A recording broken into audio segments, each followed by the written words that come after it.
Hey, this is Dan with Better Thinking, Better Living, asking you today, what role do you think that external influences play in our development? What I mean by external influences is socioeconomics, culture, environment, ethnicity. What role do they play in our development? What role do they play into determining where we go in life? What role do they play in putting you where you are right now? Are we just victims of circumstances beyond our control? Or can we really take a hold of our lives and break free of these things to be something different? Now, I read a Facebook post some time ago on the wall of a friend of mine, and basically asked a question: if you could do things over again differently, would you? To which somebody replied, the way things are is the way they were meant to be. Don't live a life of regrets. Well, I have a problem with that. I have a little bit of a problem with that. You see, I don't believe that an alcoholic is where he is supposed to be. I don't believe that some 10-year-old kid hobbling around on crutches in Afghanistan today because he stepped on a landmine and blew his leg off is because that's where he's supposed to be living. I don't think for one moment that some girl that's dealing with the trauma of being gang raped by thugs is just the way it's supposed to be.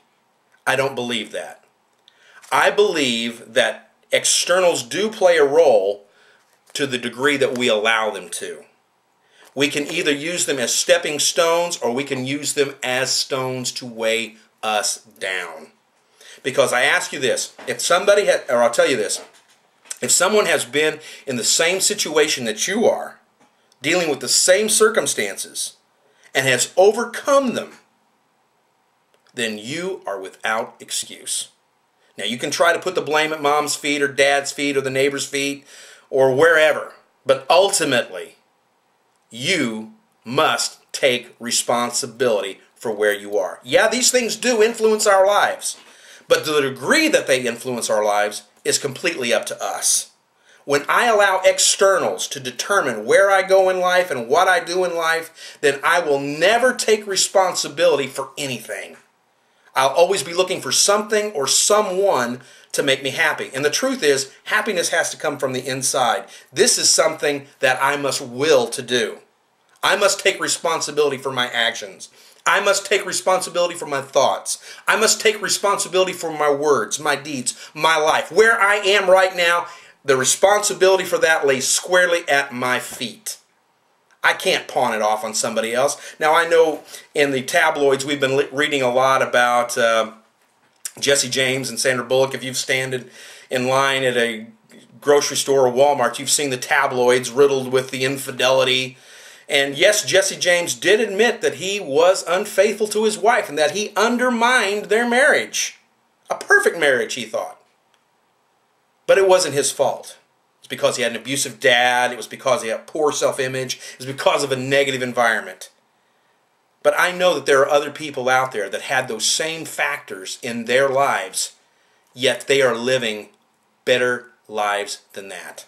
They are not allowing those things to dictate their future, and neither should you. Quit being a victim. Quit blaming mom and dad. If I'd have had more orange juice, I'd have been a better student. If I'd have had somebody that would have really pushed me, I could have done so much better. If things would have worked out this way or that way, if I'd have been born here instead of being born there, my life would be so much better than what it is right now, and I can't help it. This is just the way that it's supposed to be. That is just BS. You can change your life. Take responsibility for it. And when you take responsibility for where you are, then assume responsibility for where you want to go. Because the only thing holding you back is you. Take responsibility today.